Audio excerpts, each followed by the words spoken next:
मेरा नाम रजनी है। मैं बिस्तर पर लेटी अपने पति के साथ बातों में मगन थी। मेरे पति मुझसे बहुत प्यार करते थे, बल्कि मुझे तो मेरा पूरा ससुराल ही प्यार करता था। मेरे ससुराल में मेरे पति के अलावा मेरे सास और ससुर थे। मेरे पति जगदीप अपने माता पिता के इकलौते बेटे थे। मेरे सास ससुर मुझे अपनी बेटी समान समझते थे। उन्होंने कभी भी मुझे अपनी बहू नहीं माना था और बड़े शौक से वो मुझे अपने बेटे के लिए इस घर में लेकर आए थे। मैं उत्तराखंड की रहने वाली थी और मेरा ससुराल उत्तर प्रदेश का है। कई सालों पहले की बात है, जब हमारे मोहल्ले में रहने वाले मिश्रा जी के यहाँ उनकी सबसे छोटी बेटी की मौत हो गई थी। मैं और मेरी माँ उनके यहाँ दुख जताने के लिए गए हुए थे। मेरे ससुराल वाले मिश्रा जी के यहाँ आए हुए थे। मिश्रा जी की पत्नी और मेरी सास आपस में बहनें थीं, लेकिन मिश्रा जी की पत्नी की मौत पहले हो चुकी थी। अब उनकी बेटी की मौत थी, इसलिए मेरी सास अपनी भांजी के क्रियाकर्म की वजह से उत्तराखंड आई हुई थी। वहां मेरी सास ने मुझे देखा था। जब मिश्रा जी के घर का माहौल थोड़ा बेहतर हुआ और उन लोगों को अब अपने उत्तर प्रदेश वापस जाना था, इसलिए उन्होंने जाने से पहले सोचा कि उन्हें मेरे घर वालों से मेरे रिश्ते की बात कर लेनी चाहिए। उन्होंने मिश्रा जी को पूरी बात बताई तो मिश्रा जी ने कहा कि लड़की बहुत अच्छी है। अगर आप अपने जगदीप के लिए इस लड़की को सोच रहे हो तो बहुत ही अच्छी बात है। इस तरह मिश्रा जी के जरिए मेरे ससुराल वाले हमारे घर आए और उन्होंने मेरी माँ से मेरे रिश्ते की बात की। मेरा इस दुनिया में मेरी माँ के अलावा कोई नहीं था। जब उन लोगों ने बताया कि हम उत्तर प्रदेश के झांसी के रहने वाले हैं और आपकी बेटी हमें बहुत पसंद है, हम इसे अपने घर की बहू बनाना चाहते हैं, हमने सोचा कि जाने से पहले एक बार हमें आपसे बात कर लेनी चाहिए। हम आपको अपना कॉन्टैक्ट नंबर दे जाएंगे, आप हमें जवाब दे देना, मगर उम्मीद है कि आप हमें हाँ में ही जवाब देंगी, क्योंकि हमें आपकी बेटी इतनी पसंद आ गई है कि पहली नज़र में देखते ही हमने इसे अपनी बहू मान लिया है। अगर आपके मन में कोई शंका हो तो आप हमारे यहाँ आकर हमारे बेटे से मिल सकती हो और हमारे घर का माहौल भी देख सकती हो। जगदीप हमारा इकलौता बेटा है, बहुत अच्छी नौकरी करता है। ऊपर वाले की कृपा से हमारे घर में किसी चीज़ की कमी नहीं है। आपकी बेटी हमारे घर में राज करेगी। उन लोगों की सारी बातें सुनने के बाद मेरी माँ को ये रिश्ता ठीक तो लगा था, मगर वो इस रिश्ते से बहुत ज़्यादा कंफ्यूज हो रही थी और अभी उन्होंने लड़के को भी नहीं देखा था। वो लोग तो हमारे घर से चले गए थे, लेकिन मिश्रा जी कुछ दिनों बाद हमारे घर आए और उन्होंने कहा कि आपने उन लोगों को जवाब नहीं दिया। उन्होंने मुझे फ़ोन करके बताया कि आपने अभी तक उनको फ़ोन नहीं किया है, जबकि वो आपको अपना कॉन्टैक्ट नंबर भी दे गए थे। मेरी माँ कहने लगी कि देखिए मिश्रा जी, आपकी साली के बेटे को अभी तक मैंने नहीं देखा, और दूसरी बात ये कि मैं अपनी बेटी की शादी करीब में ही करना चाहती हूँ। मेरी एक ही तो बेटी है, अगर वो भी मुझसे दूर चली जाएगी तो मैं किसके सहारे अपनी ज़िंदगी गुजारूंगी।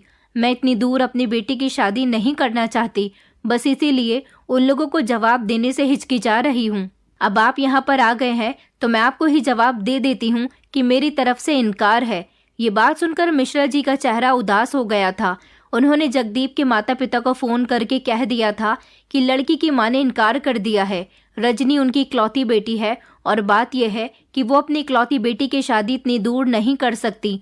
वो उसको विदा करके अपने से दूर नहीं करना चाहती। वो आसपास में ही उसके लिए रिश्ता तलाश कर रही है। ये खबर सुनकर मेरे सास ससुर का चेहरा उदास हो गया था। फिर उन्होंने हार मान ली और अपने बेटे के लिए अपने ही शहर में लड़कियां तलाश करने लगे, लेकिन उनको मेरे जैसी लड़की कहीं नहीं मिल रही थी। उनकी आंखों में मेरी मासूमियत और मेरी खूबसूरती उतर आई थी। मेरी पढ़ाई भी कंप्लीट हो गई थी।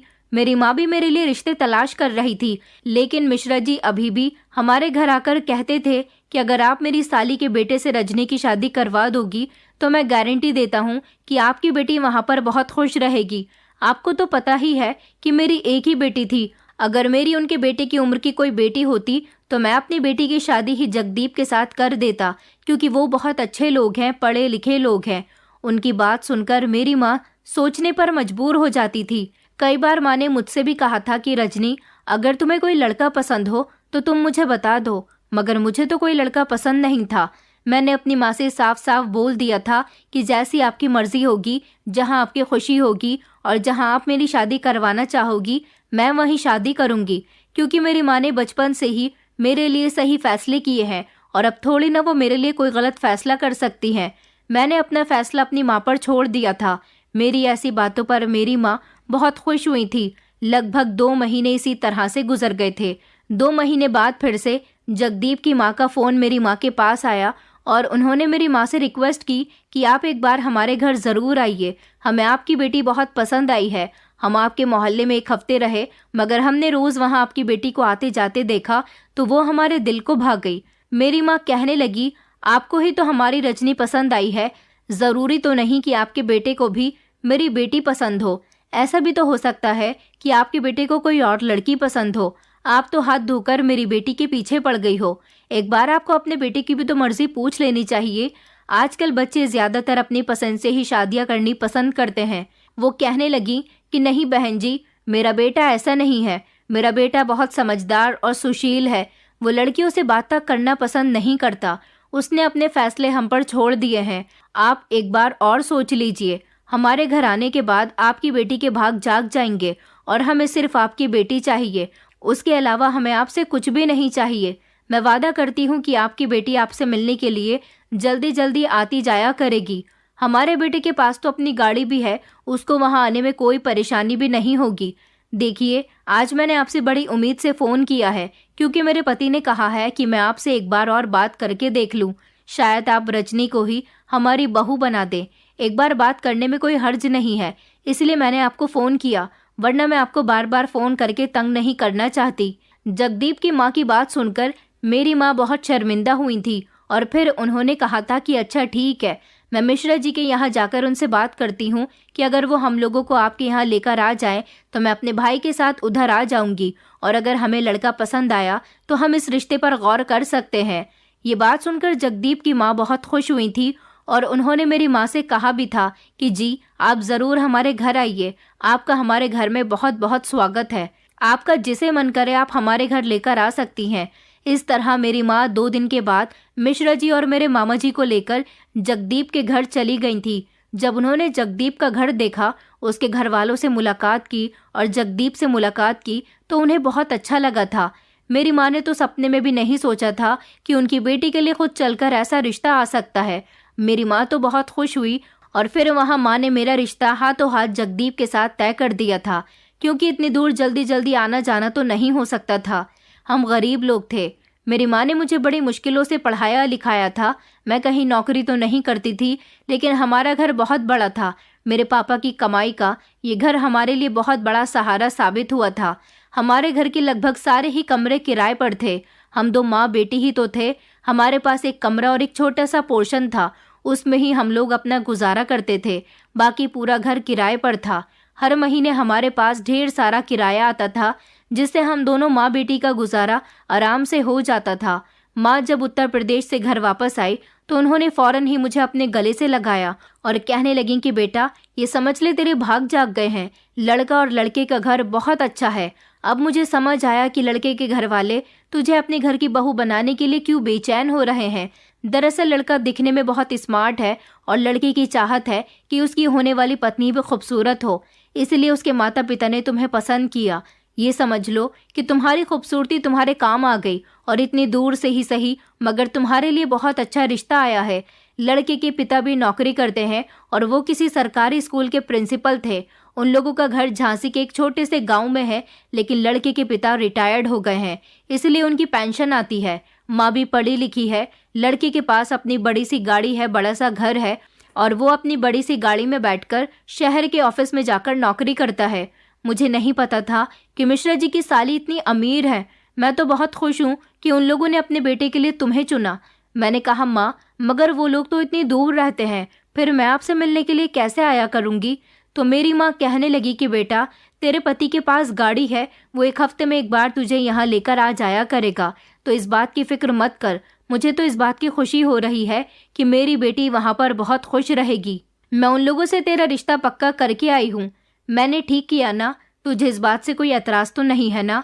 मैंने कहा नहीं माँ, मुझे इस बात से कोई एतराज़ नहीं है। मेरी माँ मेरे लिए जो भी करेगी अच्छा ही करेगी, मुझे पूरा भरोसा है। मेरे इस रिश्ते से मेरी माँ बहुत खुश थी। कुछ दिनों बाद ही जगदीप के घर वाले मंगनी की रस्म करने के लिए हमारे यहाँ आ गए थे। उनके साथ जगदीप भी आए थे। उन्हें देखकर मैं भी शॉक्ड रह गई थी कि मेरे होने वाले पति तो सच में बहुत अच्छे हैं। मेरी सारी सहेलियां भी उनकी तारीफ कर रही थी और कह रही थी कि सच में तुम्हारी तो लॉटरी लग गई है यार। मेरी सगाई जगदीप के साथ हो गई। हम दोनों ही खुश थे और मेरी शादी 2 महीने बाद करने का फैसला किया गया था। सगाई हो जाने के बाद मैं बहुत उदास रहने लगी थी। माँ भी कहती रहती थी कि बेटा, तुम्हारे चेहरे पर हमेशा 12 क्यों बजे रहते हैं, जबकि मुझे तो खुश होना चाहिए था।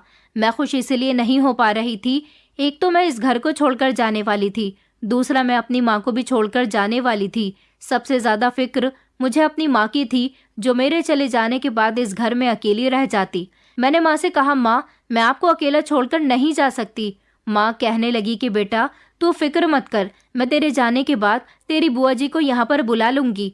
मेरी एक बुआ जी विधवा थी, जिनके ससुराल वाले उन्हें उनके पति के मरने के बाद बिल्कुल भी पसंद नहीं करते थे, लेकिन फिर भी मेरी बुआ जी अपनी ससुराल में गुजारा कर रही थी। मेरी माँ ने फैसला कर लिया था कि वो बुआ जी को ससुराल में अब और ज्यादा परेशान नहीं होने देंगी, क्योंकि उनके ससुराल वाले उन पर बहुत अत्याचार करते थे। औरत का ससुराल तब तक उसका अपना घर होता है जब तक उसका पति जिंदा होता है। पति के मर जाने के बाद औरत का ससुराल उसका घर नहीं रहता। मेरी बुआ जी को माँ उनके घर ले आई थी और बुआ जी भी अब हम लोगों के साथ ही रहने लगी थी। मैंने बुआ जी से कहा था कि मेरे जाने के बाद आप मेरी माँ का बहुत ख्याल रखना। बुआ जी कहने लगी कि बेटा, तुम फिक्र मत करो, वो तुम्हारी माँ होने से पहले मेरी भाभी है, मैं अपनी भाभी का बहुत ख्याल रखूंगी। माँ और बुआ जी ने मिलकर मेरी शादी के सारे इंतजाम किए थे। मेरी शादी खूब धूमधाम से की गई थी और फिर जगदीप के घर वाले आए और मुझे विदा करके अपने साथ ले गए थे। मैं विदाई पर बहुत रोई थी, क्योंकि मैं अपनी माँ से जुदा हो गई थी। शादी के बाद जब मैं अपने ससुराल आई तो बहुत ही खुश थी। यहाँ मुझे बहुत प्यार दिया गया था। सास ससुर बिल्कुल मेरे माता पिता समान थे। मुझे अपनी बहू नहीं बल्कि बेटी मानते थे। उन्होंने मुझे घर का कोई काम भी नहीं करने दिया था। काफी समय तक तो मैं अपने पति के साथ इधर से उधर घूमती रही थी। जगदीप भी मुझे बहुत प्यार करते थे। शादी के बाद मेरी बेरंग जिंदगी में रंग भर गए थे। मुझे जब अपनी माँ के घर जाना होता, मेरे पति मुझे ले जाते थे। मैं भी अपने सास ससुर की बहुत सेवा किया करती थी। मेरे पति मेरी ख्वाहिशें पूरी करने के लिए हमेशा तैयार रहते थे। मेरे सास ससुर का कहना था कि जिस दिन से तुम इस घर में आई हो, हमारे घर की तो रौनक डबल हो गई है। ससुर जी ज्यादातर घर में ही रहते थे, क्योंकि अब वो रिटायर्ड हो गए थे और सासू माँ मेरे साथ घर के कामकाज में हाथ बटा देती थी। मगर मैं उनसे ज्यादा काम नहीं करवाती थी, क्योंकि अब उनकी उम्र हो गई थी और उनके घुटनों में दर्द रहता था। मेरे घर के लोग मेरी बहुत तारीफ करते थे। मुझे खुश देखकर मेरी माँ भी बहुत खुश थी, लेकिन माँ ज्यादा समय तक ये खुशी देख न सकी। मेरी शादी के बाद धीरे धीरे मेरी माँ निढाल होती जा रही थी। बुआ जी कहती थी कि उनकी तबीयत खराब रहने लगी है। मैं वैसे तो जल्दी जल्दी माँ के घर जाती रहती थी, मगर मैं रात के समय वहाँ नहीं रुक सकती थी, क्योंकि मेरे पति को सुबह ऑफिस जाना होता था और सास से मैं ज्यादा काम करवाती नहीं थी, इसलिए मैं ज्यादा माँ को समय नहीं दे पा रही थी। लेकिन फिर भी मेरी सास ने कहा था कि बेटा, तुम अपनी माँ के घर कुछ दिन रुकने के लिए जा सकती हो। उनके कहने पर मैं अपने मायके 1 हफ्ते रुकने के लिए आ गई थी। यहाँ मैंने माँ और बुआ जी के साथ काफी अच्छा समय बिताया। उसके बाद मैं अपनी ससुराल आ गई थी। मैं बेफिक्र थी, क्योंकि माँ की तबीयत मुझे कुछ ठीक लग रही थी। लेकिन कुछ दिनों बाद खबर आई कि माँ की अचानक बहुत तबीयत बिगड़ गई है। जगदीप तो घर पर मौजूद नहीं थे। उस समय फौरन ही मुझे मेरे ससुर जी ट्रेन से मेरे मायके लेकर आ गए थे। मेरी माँ को ब्लड प्रेशर की और शुगर की बीमारी थी। अचानक उनकी तबीयत बिगड़ने की वजह से उनको हार्ट अटैक आया और मेरी माँ इस दुनिया को छोड़कर चली गई।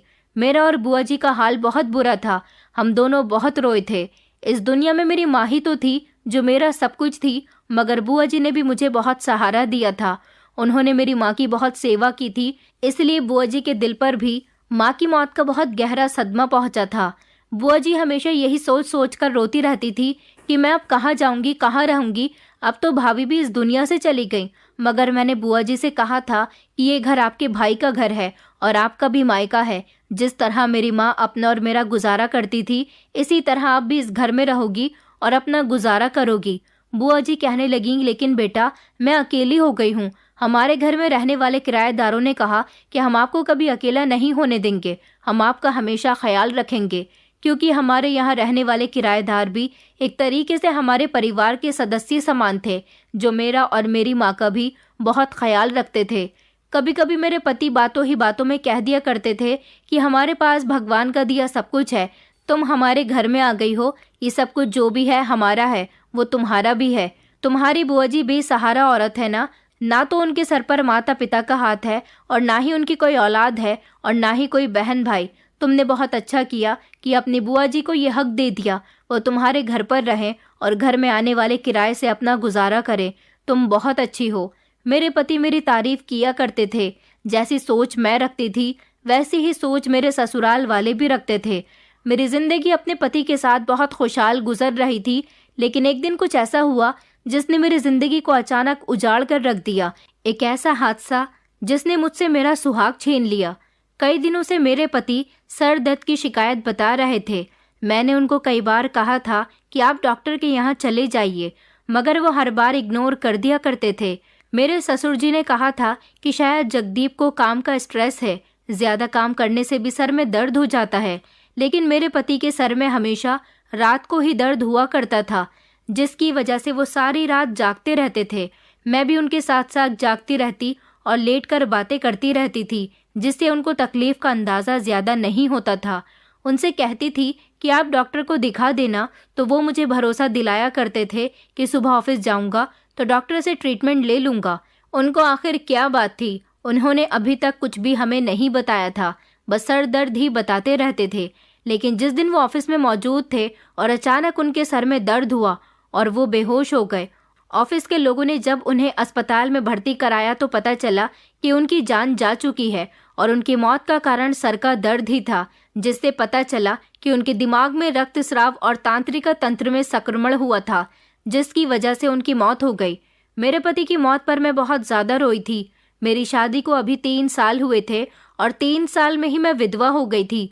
मेरे सास ससुर भी अपने इकलौते बेटे की मौत पर बुरी तरह से रो रहे थे। हम सभी की हालत बहुत बुरी थी। अचानक उनकी मौत ने हम सभी का दिल दहलाकर रख दिया था। हमें नहीं पता था कि उनके सर दर्द की बीमारी अंदर ही अंदर उनको खोखला कर रही है। जगदीप ने कभी अपनी बीमारी पर ध्यान नहीं दिया था। वो अपना ख्याल रखना जानते ही नहीं थे। हम लोगों से झूठ बोलते रहते थे कि वो डॉक्टर से ट्रीटमेंट ले रहे हैं, मगर वो ऑफिस जाने के बाद अपने बारे में भूल जाते थे।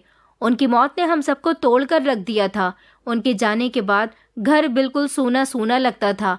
हमें कुछ भी अच्छा नहीं लगता था। मुझे अपनी बुआ जी की टूटी बिखरी जिंदगी याद आई, जब फूफा जी के मर जाने के बाद उनके ससुराल वालों ने उनके साथ बड़ा गलत व्यवहार किया था। मुझे लगा शायद कहीं मेरे सास ससुर भी अपने बेटे के मर जाने के बाद मुझे इस घर में रहने न दे, मगर मेरे सास ससुर ऐसे नहीं थे। वो हमेशा जगदीप की मौत पर मुझे तसल्ली दिया करते थे।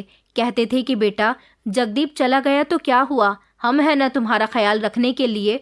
तुम्हारे माता पिता, तुमने भी तो हमारे लिए क्या कुछ नहीं किया, हमेशा हमारी सेवा की है। हमारी सेवा में कभी कोई कमी नहीं छोड़ी। तुम तो हमारी बेटी हो। हमारा बेटा चला गया तो क्या, हमारे लिए हमारी बेटी है ना, जो अभी भी हमारा ख्याल रखेगी, और हम भी अपनी बेटी के साथ हमेशा रहेंगे। ये घर तुम्हारा जिस तरह पहले था, इस तरह अभी भी रहेगा। जगदीप के जाने से हम तुम्हारी जिंदगी में किसी तरह का बदलाव नहीं आने देंगे। मेरे ससुर जी ने जब मुझे ये बात कही तो मुझे खुद पर गर्व महसूस होने लगा था कि मैं दुनिया की शायद बहुत कम औरतों में से आने वाली एक ऐसी औरत हूँ जिसके सास ससुर उसे बहुत प्यार करते हैं। वरना अक्सर मैंने ससुराल वालों का बर्ताव बहू के लिए अच्छा नहीं देखा। मेरे सास ससुर जगदीप के जाने के बाद मेरा और भी ज्यादा ख्याल रखने लगे थे। 3 साल में जगदीप के साथ रही, मगर मुझे औलाद की खुशी हासिल न हो सकी। मेरा मन तो बहुत करता था कि मैं माँ बनने का सुख देख सकूं। मैं जगदीप से कहती कि हमें डॉक्टर के पास चलना चाहिए, पता लगाना चाहिए कि हम दोनों अभी तक पेरेंट्स क्यों नहीं बन सके। जगदीप कहते कि तुम फिक्र मत करो, ऊपर वाला जब चाहेगा तब हमारी गोद भर देगा। मैंने कहा कि अगर मुझ में कोई कमी हुई तो? मेरे पति कहने लगे कि कोई बात नहीं, अगर तुम में कोई कमी हुई तो देखा जाएगा। वैसे मुझे नहीं लगता कि मेरी पत्नी में कोई कमी हो सकती है। मेरी पत्नी इस दुनिया की सबसे अच्छी पत्नी है। उनकी ऐसी बातें मुझे आज भी याद आती थी और मैं उनकी बातों को याद करके रोती रहती थी, क्योंकि अब तो वो इस दुनिया से चले गए थे। अब यहाँ उनकी यादें ही रह गई थी। मैं गुमसुम सी बैठी रहती थी। घर के जो काम होते वो कर लिया करती थी, मगर मेरे सास ससुर मेरे लिए बहुत परेशान रहते थे। उनको मेरा इस तरह से गुमसुम रहना बिल्कुल भी अच्छा नहीं लगता था। हमारे गांव का भी कोई ना कोई हमारे घर में दुख जताने के लिए आता रहता था। एक दिन हमारे गांव की एक औरत हमारे यहाँ आई और मेरी सास से कहने लगी कि मुझे अच्छा नहीं लगता कि तुम्हारी बहू भरी जवानी में विधवा हो गई और फिर तुम लोगों ने तो अपनी बहू को बेटी बनाकर रखा हुआ है। देखो, ये अभी जवान है। मैं तो तुम्हें यही सलाह दूंगी कि इसकी दूसरी शादी कर दो या फिर इसे इसके मायके भेज दो। इसके माता पिता चाहेंगे तो इसकी दूसरी शादी करवा सकते हैं। मेरी सास ने कहा कि मेरी बहू का इस दुनिया में हमारे अलावा कोई नहीं है। अब हम ही इसके माता पिता हैं और हम अपनी बहू को कहीं नहीं जाने देंगे। वो औरत कहने लगी कि देखो बहन, तुम मेरी बात नहीं समझ रही हो। तुम अपनी बहू की जिंदगी बर्बाद मत करो। सारी जिंदगी वो तुम लोगों की सेवा करते करते गुजार देगी। क्या तुम लोग यही चाहते हो? सोचो, उसका भी परिवार होगा तो वह अपने परिवार के साथ खुश रहेगी। उसकी शादी करवा दो। जब तक तुम लोग हो तब तक उसका ख्याल रख रहे हो और अब तो तुम दोनों की भी उम्र हो रही है। फिर तुम्हारी बहू अकेली रह जाएगी। अगर उसकी परवाह ही है तो उसकी शादी करके उसे उसके घर भेज दो। मेरी सास के दिमाग में ये बात आई तो उन्होंने फौरन ही मेरे ससुर जी से इस बारे में बात की थी। ससुर जी कहने लगे कि बात तो बिल्कुल ठीक है। आखिर हम बहू को अपने साथ कब तक रख सकते हैं? उसकी भी तो अपनी जिंदगी है। क्या वो बेचारी सारी जिंदगी हमारी सेवा करते करते ही बिता देगी? मुझे उस बेचारी पर बहुत ख्याल आता है कि भरी जवानी में ही वो हमारे बेटे की विधवा हो गई है। तुम गांव की 2-3 औरतों से बहू के रिश्ते की बात करो। हम बहू की जल्द से जल्द शादी कर देंगे। बिल्कुल बेटी की तरह उसे अपने घर से विदा करेंगे। मेरी सास कहने लगी कि मेरा मन तो नहीं करता अपनी बहू को खुद से दूर करने का, मगर बहू की जिंदगी के बारे में सोचती हूँ तो यही ख्याल आता है कि उसकी शादी करना ज्यादा बेहतर है। लेकिन बहू के लिए रिश्ता कहाँ मिलेगा? मेरे ससुर जी कहने लगे कि क्यों नहीं मिलेगा? अगर हमारे गांव में कोई रिश्ता मिलता है तो हम अपने गांव में ही अपने बहू की शादी कर देंगे। इस तरह वो हमारे करीब भी रहेगी। आखिर इसका अब कोई रिश्तेदार भी तो नहीं है, एक उसकी बुआ जी ही है। लेकिन हम उसे वहां नहीं भेज सकते। उसकी बुआ जी की जिंदगी भी काफी कठिन है। वहां जाकर क्या हमारी बहू फिर से कठिनाइयों भरी जिंदगी गुजारेगी? नहीं, मैं ऐसा नहीं होने दूंगा। बहू अब हमारी जिम्मेदारी है। हमारी बहू में किसी चीज की कमी नहीं है। सुंदर है, सुशील है। तुम रिश्ते की तलाश तो करो। कोई ना कोई अच्छा रिश्ता हमारी बहू के लिए मिल ही जाएगा। मेरी सास ने गांव की 2-3 रिश्ता करने वाली औरतों से बात कर ली थी और कहा था कि हम अपनी बहू की शादी करना चाहते हैं। हमें अच्छे ही रिश्ते बताना। हम अपनी बहू की शादी किसी ऐसे वैसे इंसान के साथ नहीं होने देंगे।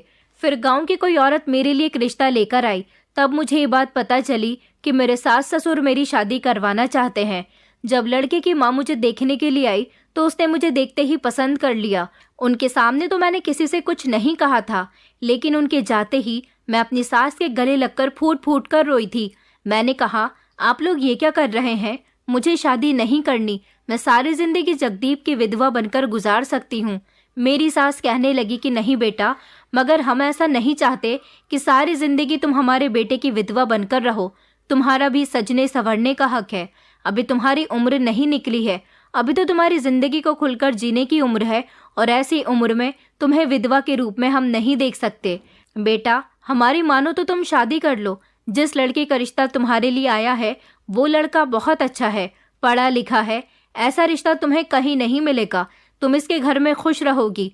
हमने सुना है कि लड़का अपनी माँ का इकलौता बेटा है। बड़ा घर है, नौकरी भी बहुत अच्छी है और सबसे अच्छी बात यह है कि लड़के को इस बात से कोई दिक्कत नहीं है कि तुम शादीशुदा हो। मैं शादी करना तो नहीं चाहती थी, मगर मेरे सास ससुर ने मुझे बहुत समझाया और कहा कि अगर तुम हमें अपने माँ बाप समझती हो तो हमारी बात मान लो बेटा। फिर मुझे उनकी बात माननी पड़ गई थी और मैंने कहा था कि ठीक है, जैसा आप लोगों को बेहतर लगे मैं वैसा कर लूंगी। लड़के की माँ ने तो कहा था कि हमें लड़की पसंद है, हम जल्द ही शादी करना चाहते हैं, लेकिन हम शादी बिल्कुल सिंपल तरीके से करेंगे। मेरे सास ससुर ने मेरी शादी ज्यादा धूमधाम से तो नहीं की, मगर मुझे उन्होंने शादी में जेवर भी दिए जो कि उनके ही घर के थे। मैं अपने मायके से तो ज्यादा जेवर नहीं लेकर आई थी और उन्होंने मुझे दहेज भी बहुत अच्छा दिया था।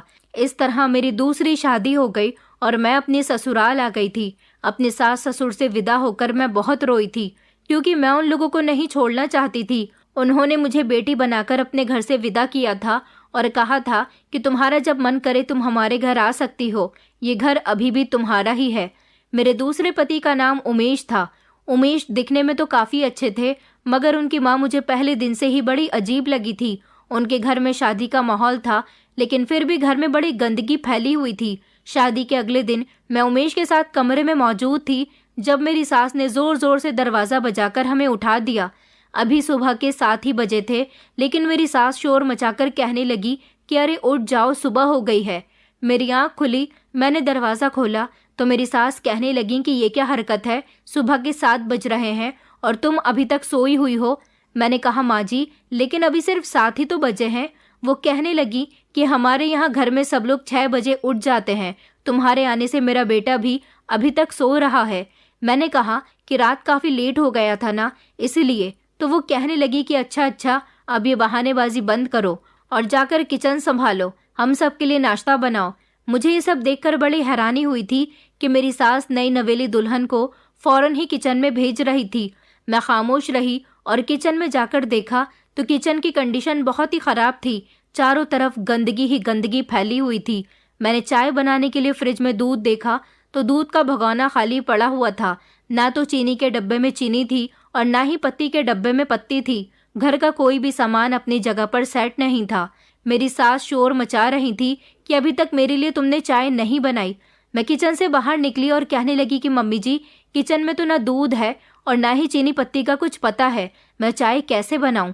लेकिन मुझे लगता है कि हमें नाश्ता करने से पहले घर को अच्छी तरह से साफ कर लेना चाहिए। ऐसा लग रहा है जैसे घर की काफ़ी समय से सफाई नहीं हुई। मेरी इस बात पर मेरी सास शर्मिंदा होने लगी और कहने लगी कि हाँ, वो मेरी तबीयत ठीक नहीं रहती, इसलिए मुझसे घर का कोई काम नहीं होता। अब तुम आ गई हो तो घर के सारे कामकाज तुम ही देख लेना, मगर मुझे पहले चाय दे दो। मैंने कहा चाय मैं कैसे बनाऊं, कोई भी सामान किचन में मौजूद नहीं है। तो मेरी सास कहने लगी अच्छा, तो अपने पति को जाकर उठाओ, खाने का कुछ बाहर से लेकर आएगा। मैंने तो सुना था कि ये बहुत अच्छे लोग हैं, मगर उनके यहाँ तो किचन में राशन भी नहीं था। मैं खामोश रही और अपने पति को जगाने के लिए चली गई। मैंने उन्हें जगाया तो उनका असली रूप भी पहले दिन ही मेरे सामने आ गया था। उन्होंने एक झटके से मुझे ज़मीन पर गिरा दिया और कहने लगे कि क्या बदतमीज़ी है, क्यों मुझे उठाए चली जा रही हो, पता नहीं है कि मैं थक गया हूँ। मुझे उनसे इस तरह से धक्के की उम्मीद नहीं थी। मुझे नहीं पता था कि वो मुझे धक्का दे देंगे, वरना मैं उनके करीब जाकर उनको इस तरह से न जगाती। उन्होंने तो मुझे उठाने की भी हिम्मत नहीं की थी। मेरी आंखों में फौरन ही आंसू आ गए थे। मैं खड़ी हुई और कहने लगी कि माँ जी, मुझसे चाय मांग रही है और किचन में कोई सामान नहीं है। वो गुस्सा होते हुए झटके से उठे और कहने लगे कि पता नहीं इस घर के ड्रामे कब खत्म होंगे।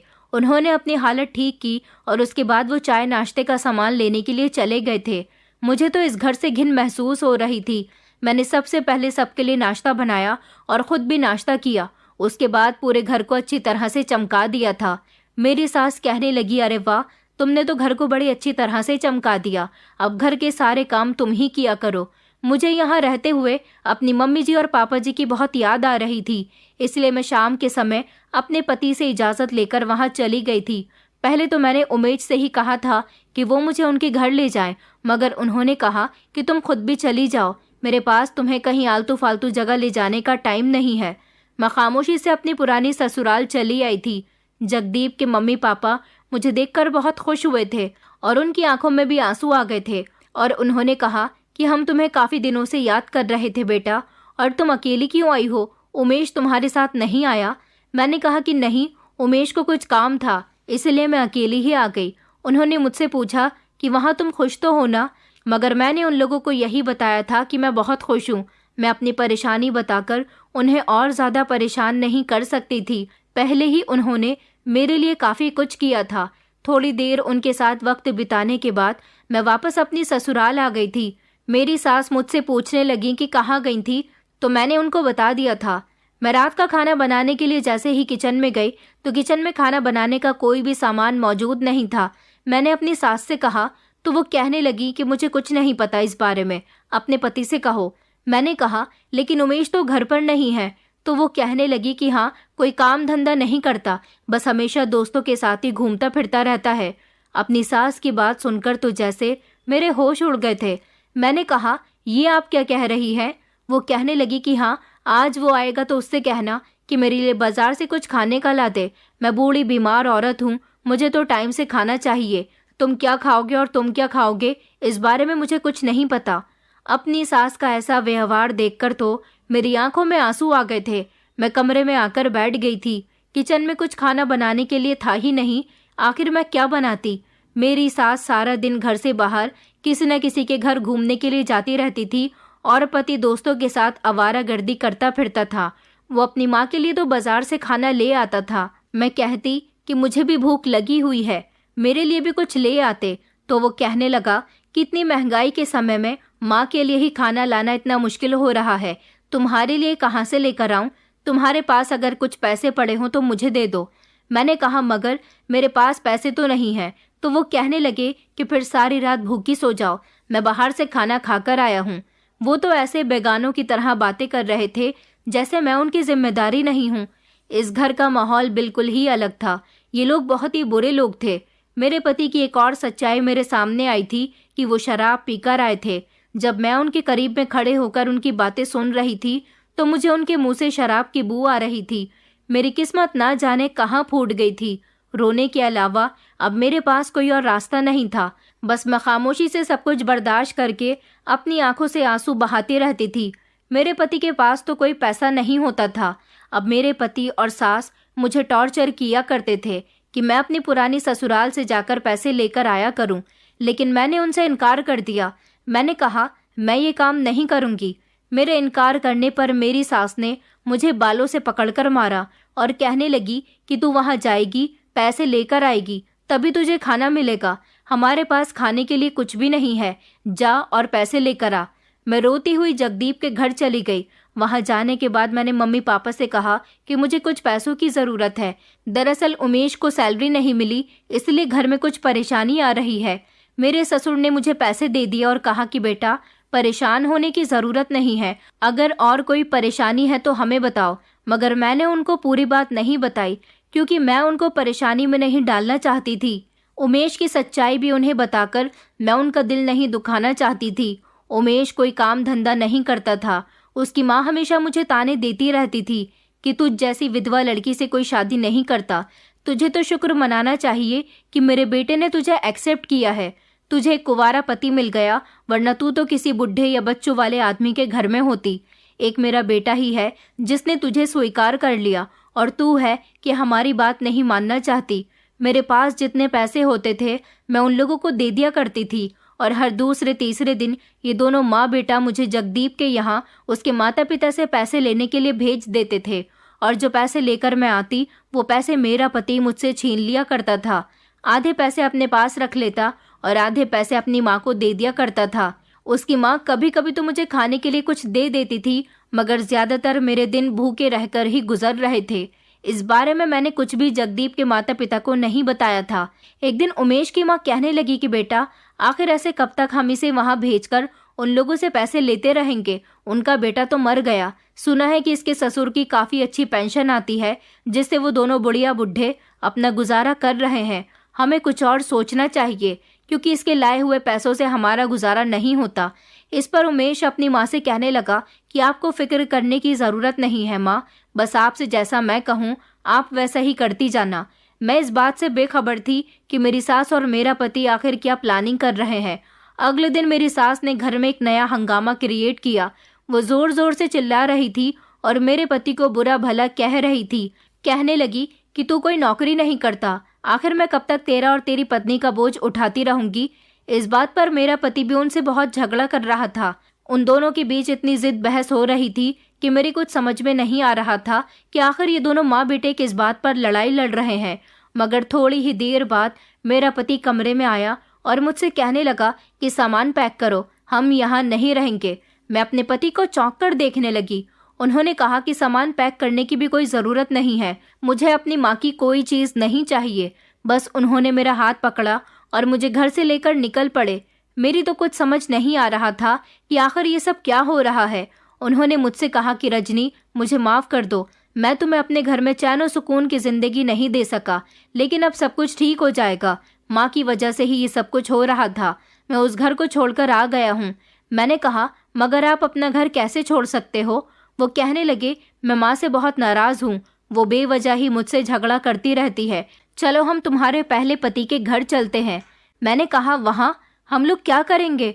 तो वो कहने लगे अरे मैं तुम्हें ऐसे सड़कों पर लेकर तो नहीं फिर सकता ना, आखिरकार वो तुम्हारे माता पिता समान है, तो मैं घर में रहने के लिए जगह तो दे ही सकते हैं ना। मेरी कुछ समझ नहीं आया। उन्होंने मेरा हाथ पकड़ा और मुझे फौरन ही जगदीप के घर लेकर आ गए थे।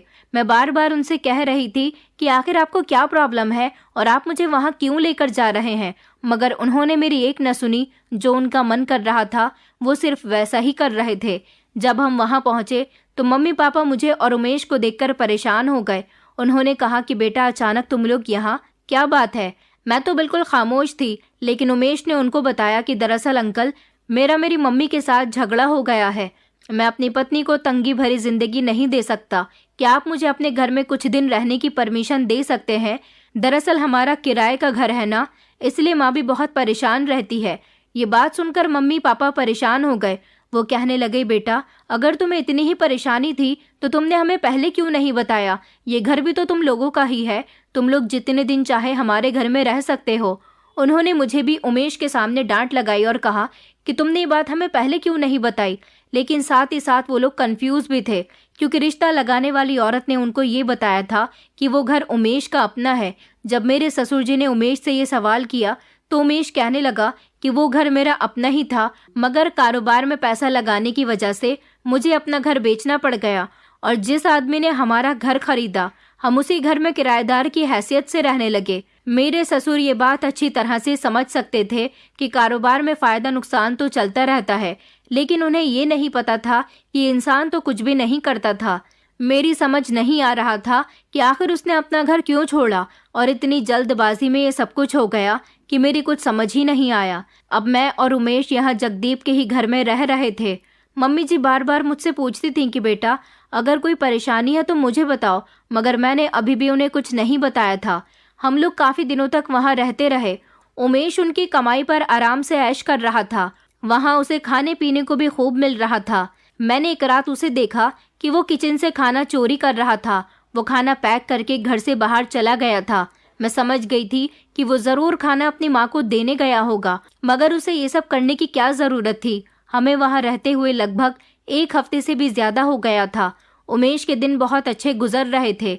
अगले ही दिन उमेश जगदीप के मम्मी पापा के पास बैठकर रोने लगा और उनसे कहने लगा कि अंकल आंटी, मैं इस समय बहुत परेशान चल रहा हूँ। दरअसल मेरा कारोबार लॉस में जा रहा है और मुझे घर का किराया भी देना है। मम्मी की भी घर में बहुत तबीयत खराब है। मैं कैसे किराया दूं और कहाँ रहूं? मेरी कुछ समझ में नहीं आ रहा। जगदीप की मम्मी ने उमेश से कहा कि बेटा, तुम्हें परेशान होने की कोई जरूरत नहीं है। तुम अपनी माँ को हमारे घर में लेकर आ सकते हो। ये सुनते ही उसके चेहरे पर ऐसे मुस्कुराहट आई थी जैसे वो किसी बड़ी जंग को जीत गया हो। इस तरह अगले ही दिन मेरी सास भी हमारे घर में आ गई थी, मगर यहाँ वो बीमारी का नाटक कर रही थी। वो बिस्तर पर ऐसे पड़ी हुई थी जैसे उनके घुटनों में बहुत ज्यादा दर्द है और उनसे चला भी नहीं जा रहा। मेरी तो समझ नहीं आ रहा था कि फिर ये दोनों माँ बेटा क्या करना चाह रहे हैं। अब ये दोनों माँ बेटा यहाँ रहते थे। मैं घर का सारा काम करती थी। मेरी शादी के बाद मम्मी जी ने एक नौकरानी भी लगा ली थी। वो भी मेरे साथ घर के काम में हाथ बटाया करती थी। मेरी सास की हरकतें मुझे कुछ ठीक नहीं लग रही थी, क्योंकि यहाँ आकर वो मेरे साथ बहुत प्यार जता रही थी। कई दिन इसी तरह से गुजर गए थे। अब तो जगदीप के मम्मी पापा को भी ये यकीन हो गया था कि उमेश कोई काम धंधा नहीं करता। उन्होंने मुझसे कई बार पूछने की कोशिश की थी कि क्या इन दोनों माँ बेटे की वजह से तुम परेशान हो, लेकिन मैंने उन्हें अभी भी कुछ नहीं बताया। मैं हर बार उनकी बुराइयों को जगदीप के माता पिता के सामने आने से छुपाती रही थी। एक दिन घर का राशन खत्म हो गया था तो पापा जी कहने लगे कि बेटा उमेश, मेरे साथ मार्केट चलो, हम घर के लिए राशन का कुछ सामान ले आते हैं। उमेश ने कहा कि अंकल, मेरी तबीयत ठीक नहीं है, क्या आप अकेले मार्केट जा सकते हैं? इधर घर में मम्मी जी की भी तबीयत ठीक नहीं चल रही थी और दूसरी सास तो सारा दिन कमरे में ही पड़ी रहती थी। यहाँ रहते हुए उनकी जिंदगी बड़े आराम से गुजर रही थी। उनको कुछ करना ही नहीं पड़ता था। मम्मी जी ने कहा कि बेटा, तुम अपने पापा जी के साथ मार्केट चली जाओ, मेरा भी कुछ सामान ला दो। आज नौकरानी भी नहीं आई है, घर के काम मैं संभाल लूंगी। इस तरह मैं पापा जी के साथ मार्केट चली गई थी। लेकिन जब हम वहां से घर वापस आए तो घर का माहौल बड़ा ही अजीब था। दरवाजे पर ही हमें मेरी सास की और पति के रोने की आवाज आ रही थी। जैसे ही मैं घर के अंदर दाखिल हुई तो मेरे पैरों तले से जमीन निकल गई। उमेश कहने लगे कि देखो रजनी, तुम्हारे जाते ही आंटी जी की क्या हालत हो गई। मेरी सास अपने बिस्तर पर लेटी हुई थी। मैं जब आंटी जी से बात करने के लिए उनके कमरे में आया तो मैंने देखा कि वो ज़मीन पर बेहोश पड़ी हुई थी। मैंने उनको उठाकर यहाँ बिस्तर पर लिटा दिया, लेकिन मुझे उनकी तबीयत ठीक नहीं लग रही है। मैं कब से अंकल जी का नंबर ट्राई कर रहा हूँ, आप दोनों में से कोई भी मेरा फ़ोन उठा ही नहीं रहा। ये सब सुनकर पापा जी घबरा गए। उन्होंने कहा, बेटा मेरा मोबाइल मेरी जेब में था, मुझे पता नहीं चला। मैंने कहा, ये क्या हो गया? मैं चिल्ला चिल्ला कर रो रही थी। उमेश और पापा जी जल्दी से मम्मी जी को अस्पताल लेकर गए, जहां पर उन्हें मृत घोषित कर दिया गया था। उनकी लाश को घर लाया गया और फिर उनका क्रियाक्रम कर दिया गया था। इस अचानक की मौत ने हमारा दिल दहलाकर रख दिया था। मेरी माँ समान सास मुझे इस दुनिया से छोड़कर चली गई थी, जिन्होंने मुझे बहुत प्यार दिया था। उनकी मौत पर मैं बहुत रोई थी। कई दिन हमें यहाँ पर रहते हुए हो गए थे। उमेश और उसकी माँ यहाँ से जाने का नाम नहीं ले रहे थे। मम्मी जी के मरने के बाद तो इन दोनों को बहाना सा मिल गया था यहाँ रहने का। उमेश ने कहा कि माँ, हमें यहाँ कुछ दिन और रहना चाहिए, क्योंकि अंकल जी को रजनी की ज़रूरत है और हम लोग भी यहाँ अंकल जी का ध्यान आंटी जी की तरफ से हटाने में उनकी मदद करेंगे। पापा जी ने भी उमेश से कहा था कि बेटा, ये घर तुम्हारा ही है, मैंने तो तुमसे कहा है तुम यहाँ रह सकते हो। मैं मम्मी जी को बहुत याद किया करती थी। इसी बीच मैंने कई बार उमेश से कहा था कि हमें अपने घर चलना चाहिए। उमेश कहने लगा कि कौन सा घर, कैसा घर? वो घर किराए का घर है, किराया देने के लिए मेरे पास पैसे नहीं हैं, हम लोग यहीं रहेंगे। आखिरकार इन दोनों के मरने के बाद ये सब कुछ तुम्हारा ही तो है। मैंने कहा, ये तुम क्या कह रहे हो? तुम होश में तो हो, तुम्हें तो इस तरह की बातें नहीं करनी चाहिए। उमेश कहने लगा कि तुम्हें ज्यादा समझदार बनने की जरूरत नहीं है। इतने में ही मेरी सास भी कमरे में आ गई थी। मेरी सास कहने लगी कि बेटा, अब तो ये घर भी हमारा होने वाला है, इस घर की एक एक चीज पर हमारा कब्जा होगा। उमेश ने अपनी माँ से कहा, माँ, आप तो सिर्फ कुछ पैसों के लिए ही इसे यहाँ भेजती थी, मगर मैंने तो यहाँ आपका और अपना रहने का बंदोबस्त ही कर लिया है। ये कहकर वो दोनों खूब हंस रहे थे और मेरी आंखों से आंसू निकल रहे थे कि आखिर इन दोनों का लालच कब खत्म होगा। ये दोनों माँ बेटा कितने बुरे हैं। मम्मी जी को मरे हुए लगभग 1 महीना गुजर गया था। मैंने देखा था कि मम्मी जी की मौत का सदमा पापा जी के दिल पर बुरी तरह से पहुंचा था। वो ना तो किसी से बात करते थे और ना ही कहीं आते जाते थे। एक दिन उन्होंने मुझसे कहा कि बेटा, मैं अपने एक दोस्त के यहाँ जा रहा हूँ, तुम अपना ख्याल रखना। न जाने क्यों उस दिन उन्होंने मेरे सर पर हाथ रखा और मुझे बड़ी बेबस भरी निगाहों से देखा था। वो घर से चले गए थे, लेकिन मैं ये नहीं जानती थी कि वो अभी घर से जाएंगे तो कभी वापस ही नहीं आएंगे। मैं घर के कामों में बिजी हो गई थी और अपनी किस्मत को रोती रहती थी। मेरी इस परेशानी के बारे में पापा जी नहीं जानते थे, लेकिन लगभग 2 घंटे गुजर चुके थे। मैं पापा जी के आने का इंतजार कर रही थी। पापा जी तो नहीं आ सके, मगर दरवाजे पर पापा जी के एक पुराने दोस्त आए थे, जिन्होंने एक कड़ी और खतरनाक खबर सुनाई। उन्होंने कहा कि बेटा, गजब हो गया। मैंने कहा, क्या हुआ अंकल जी, आप इतने परेशान क्यों लग रहे हैं? अंकल जी की आवाज़ सुनकर मेरा पति और उनकी माँ भी कमरे से बाहर आ गए थे। मेरे ससुर जी के दोस्त ने बताया कि बेटा, तुम्हारे ससुर जी का बड़ा ही खतरनाक एक्सीडेंट हुआ है और उनकी मौके पर ही मौत हो गई। उनकी लाश को पोस्टमार्टम के लिए ले जाया गया है। मैं तुम्हें ये खबर देने के लिए आया था कि तुम जाकर अपने ससुर जी की लाश की पहचान कर लो। जाओ बेटा। ये कहकर वो हमारे घर से चले गए थे, मगर जो खबर वो मुझे सुनाकर गए थे उसने मुझे अंदर तक हिलाकर रख दिया था। इतनी बुरी तरह से रो रही थी कि अब की बार मैं टूट कर रह गई थी। मुझे छोड़कर चले गए। फिर मम्मी जी और अब पापा जी की मौत की खबर सुनकर शायद मैं जिंदा नहीं रहती, मगर जिसकी मौत जिस समय आनी है वो उसी समय छोड़कर चला जाता है। मैं उमेश के पैरों में गिर गई और उनसे कहने लगी कि प्लीज उमेश, मुझे लेकर चलो, मुझे पापा जी की लाश को देखना है, मुझे आखिरी समय में उनसे मिलना है। लेकिन उमेश की माँ ने उसे रोक लिया और कहा कि नहीं, इसे कहीं लेकर मत जाना। अस्पताल वाले उसकी लाश का पोस्टमार्टम करने के बाद खुद ही क्रियाक्रम कर देंगे। हमारे लिए तो ये बहुत अच्छा हुआ कि इसका ससुर भी रास्ते से हट गया। अब ये सब कुछ हमारा होगा। मैंने एक बार इसके ससुर को इसकी सास से बात करते हुए सुना था कि उन्होंने अपनी सारी प्रॉपर्टीज के नाम कर दी है। अब हमें प्रॉपर्टी के पेपर्स ढूंढने होंगे और जल्द ही इससे उन पर साइन करवाने हैं। ये सब कुछ अब हमारा हो जाएगा और हम बहुत अमीर हो जाएंगे।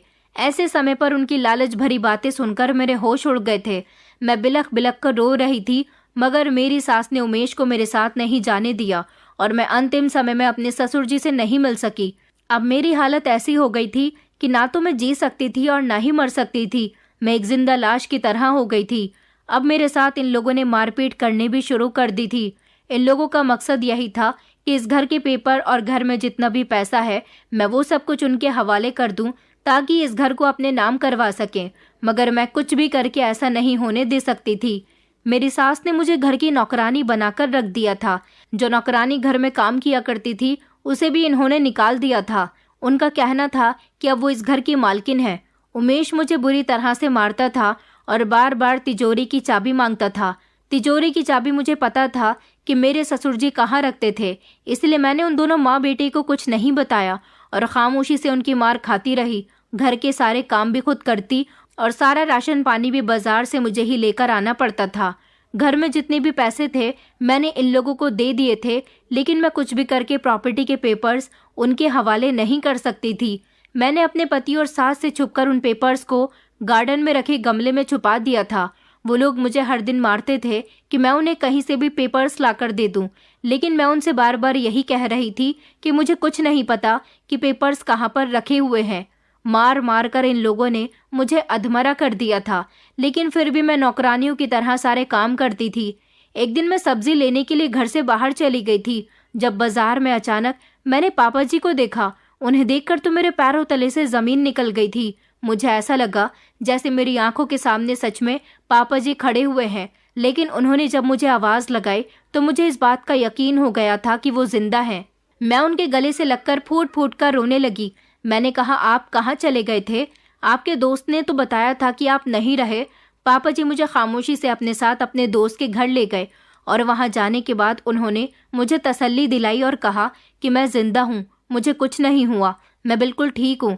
तुम रोना बंद करो, लेकिन मैं तुम्हें एक बहुत ही इम्पोर्टेंट बात बताना चाहता हूँ। मैंने कहा कि जी बताइए पापा, आप मुझे क्या बताना चाहते हैं? उन्होंने कहा कि तुम बहुत ही हिम्मत वाली हो बहू, तुम्हारे साथ ये लोग इतना सब कुछ करते आ रहे हैं, लेकिन कभी तुमने ना तो मुझे कुछ बताया और ना ही अपनी मम्मी जी को। मैंने उस दिन तुम्हें उन लोगों की डांट खाते हुए देख लिया था और उनकी सारी बातें भी सुन ली थी कि वो तुम्हें टॉर्चर करते हैं। मैंने उन लोगों को आपस में बातें करते हुए सुन लिया था कि वो हमारे घर में किस मकसद से आए हैं और हमारी पूरी जायदाद पर कब्जा करना चाहते हैं। मैंने उन लोगों को बातें करते हुए सुना था कि वो मेरी जान को नुकसान पहुंचाना चाहते हैं। उनका कहना था कि बुढ़िया तो मर चुकी है, लेकिन अब इस बुढ़े का कुछ करना होगा और फिर ये सब कुछ हमारा हो जाएगा। वो लोग मुझे मारने का प्लान बना रहे थे, लेकिन मैंने अपनी मौत की खबर भिजवाकर अपना रास्ता उनके सामने साफ कर लिया। अब तुम्हें मेरी मदद करनी होगी। हम उन्हें रंगे हाथों पकड़ना चाहते हैं। देखो बेटा, तुम्हें आवाज उठानी होगी। आखिर तुम कब तक ये सब कुछ सहती रहोगी?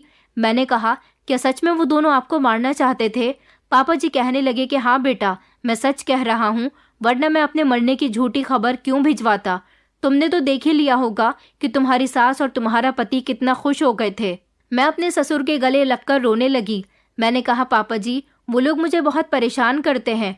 उन लोगों ने आपके जाने के बाद मेरा जीना दुश्वार कर दिया। हर रोज मुझे मारते पीटते हैं कि मैं प्रॉपर्टी के पेपर्स उन्हें दे दूं, मगर मैंने उनको छुपा दिया है। मेरे ससुर जी कहने लगे कि तुम घर जाओ और तुम्हें घबराने की ज़रूरत नहीं है। मैं बिल्कुल ठीक हूँ और यहाँ अपने दोस्त के घर में रह रहा हूँ। अभी मैं ये राज नहीं खोल सकता कि मैं जिंदा हूँ। मेरे दिल को तसल्ली हो गई थी कि पापा जी जिंदा हैं, लेकिन मुझे तसल्ली से काम लेना था। ये लोग मेरे साथ जैसा करते मैं खामोशी से उसे बर्दाश्त कर रही थी। मैंने जानबूझकर वो पेपर्स गमले से बाहर निकाल कर रख दिए थे और अपने ससुर जी तक खामोशी से खबर पहुंचवा दी थी कि पेपर्स जैसे ही मेरे पति के हाथ लगे, उन्होंने मुझे ब्लैकमेल करना शुरू कर दिया कि मैं जल्द से जल्द इन पेपर्स पर साइन कर दूं और सारी दौलत उनके हवाले कर दूं। मगर मैं ऐसा नहीं कर सकती थी। मैं उनकी मार खाती रही। इसी दौरान मेरी सास आ गई और उन्होंने कहा कि बेटा, मुझे लगता है कि तुम्हें इसे जान से ही मार देना चाहिए, क्योंकि पेपर्स अब हमारे पास आ चुके हैं। जब इसकी आंखों के सामने मौत खड़ी होगी तो ये खुद ही इन पर साइन कर देगी और ये सब कुछ हमारा हो जाएगा। आखिर इस दौलत को हासिल करने के लिए हमने क्या कुछ नहीं किया। उस बुढ़े को मारने की कोशिश की, मगर वो तो खुद ही मर गया। और वो बुढ़िया, उसने हमारी बातें सुन ली थी। वो हमारी सच्चाई खोलने वाली थी कि हम इस घर में किस मकसद से रह रहे हैं, लेकिन हमने उसे भी अपने रास्ते से साफ कर दिया। हम आज कामयाब हो गए। मैंने कहा, तुम क्या कह रही हो? क्या आप लोगों ने उन्हें मारा था? मेरी सास कहने लगी कि हाँ, उसने हमारी बातें सुन ली थी। उसने कहा कि वो तुम्हें सब कुछ बता देगी। हमने उसे मना भी किया मगर वो नहीं मानी, तो इसीलिए मैंने उसका मुंह दबोच लिया और दम घुटने से उसकी मौत हो गई। तुम लोगों से झूठ बोल दिया कि वो कमरे में बेहोश पड़ी हुई थी। मेरा पति चाकू लेकर आया और उसने मेरी गर्दन पर रख दिया। मेरी सास कहने लगी कि इसके आगे पेपर्स रखो, ये इन पर साइन करेगी, लेकिन मैं चिल्ला रही थी। ये लोग आज मुझे भी जान से मार देने वाले थे, मगर इतने में ही तेज रफ्तार से दरवाजा खुला और मेरे ससुर जी पुलिस के साथ घर के अंदर दाखिल हुए। मौके पर ही उन दोनों माँ बेटे को अरेस्ट कर लिया गया था। पुलिस ने उन दोनों की सारी बातें सुन ली थी। मैं जानती थी कि पेपर जैसे ही इन लोगों के हाथ लग जाएंगे, ये मेरी भी जान लेने की कोशिश करेंगे। इसलिए मैंने पहले ही खामोशी से अपने ससुर जी को खबर भिजवा दी थी कि आज वो पुलिस को लेकर आ जाएं। मैं इन लोगों की एक एक करतूत को अच्छी तरह से जानती थी। मैं अपने ससुर जी के गले लगकर बहुत रोई थी, क्योंकि उन दोनों माँ बेटे ने मुझे बहुत परेशान किया था। मैं अपने ससुर जी के गले लगकर बहुत रोई थी, क्योंकि उन दोनों माँ बेटे ने मुझे बहुत परेशान किया था। उनका लालच दिन ब दिन बढ़ता जा रहा था। मैंने इतने दिन तक मार इसीलिए बर्दाश्त की क्योंकि मैं ये बात अच्छी तरह से जानती थी कि अगर ये घर भी इनका हो गया तो ये लोग मुझे घर से धक्के मारकर निकाल देंगे। फिर मैं कहाँ जाऊंगी। आज उनकी सारी सच्चाई पुलिस के सामने आ गई थी और पुलिस ने इन दोनों को अरेस्ट करके सलाखों के पीछे डाल दिया था। मेरे ससुर जी ने कहा कि बेटा, गलती मेरी ही है, मुझे तुम्हारी शादी देखभाल कर करनी चाहिए थी। मैंने कहा नहीं पापा जी, आपकी कोई गलती नहीं है। अब मैं आपको छोड़कर कहीं नहीं जाऊंगी, सारी जिंदगी आपकी सेवा करूंगी। मेरे ससुर जी ने मुझे स्कूल में टीचर की नौकरी पर लगवा दिया और अब मैं टीचिंग करती हूँ। लेकिन मेरा शादीशुदा जिंदगी से भरोसा उठ गया। अब मुझे शादी नहीं करनी। कुछ सास ससुर माता पिता समान होते हैं। मेरे सास ससुर ने ये साबित कर दिया कि बहुएं भी बेटियां बन सकती हैं अगर उन्हें बेटियां बनकर प्यार किया जाए तो। दोस्तों, उम्मीद करती हूँ आपको हमारी कहानी पसंद आई होगी। कहानी पसंद आई है तो वीडियो को लाइक करें, चैनल पर नए हैं तो चैनल को सब्सक्राइब करें और हाँ, नोटिफिकेशन बेल को ज़रूर दबाएं ताकि अगली अपडेट सबसे पहले आपको मिले।